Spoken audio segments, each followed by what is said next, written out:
the funny thing is that what we've chosen to represent the village here in what now is it the Lusk Rush roundabout, is it the Dublin Road roundabout, maybe it'll be the Raven roundabout in future, but it's a symbol that is of not even of Lusk, of Fingal.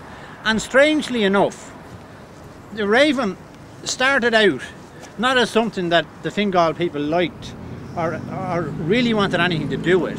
In fact, it was a symbol of fear for them, because the Raven, or to give him his proper name, Corvus Corax, isn't that common. He's common enough, but not anything like compared to, say, the crow, which tends to be in trees and all around the place. The Raven, in many places, prefers cliffs and high areas.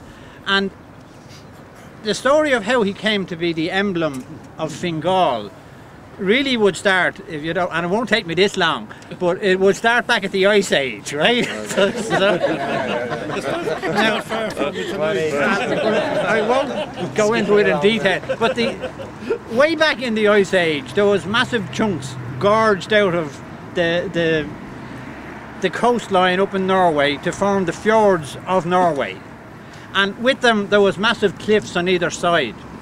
And the Norwegians, the Vikings, who lived there, fought there, loved there and boated up and down these, was very familiar with the Raven as he sort of swooped in and out on the cliffs. Eventually they weren't happy to fight and love and whatever in Norway. They decided to come across here, and quite incredibly they would have rowed across to Ireland in these longboats, which maybe had 30 people in them.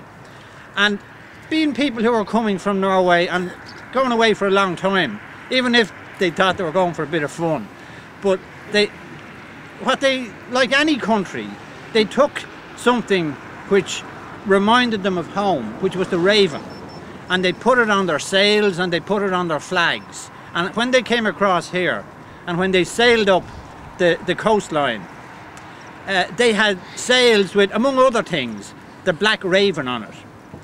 And there's a round tower we can all see back up there, and those round towers were built so that the people all around Ireland could watch out and see the Vikings when they were coming, to prepare for them.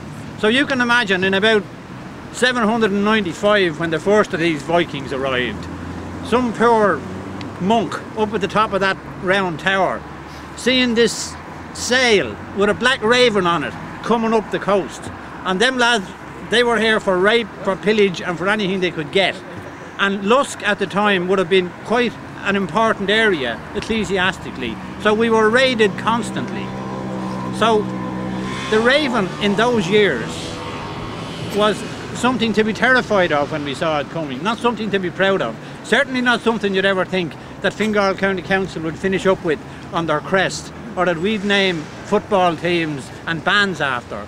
But the Norwegians, the Vikings, when they came, they stayed about 300 years in the place, until eventually in 1014 Brian Boru was supposed to have, at the Battle of Clontarf, sent them back to Norway.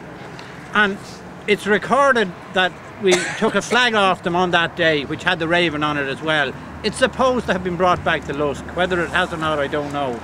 But one way or the other, slowly but surely, the Raven, which, as I say, started off as something to be terrified with, turned into the emblem which we're so proud of today, and it's the Raven that we have here.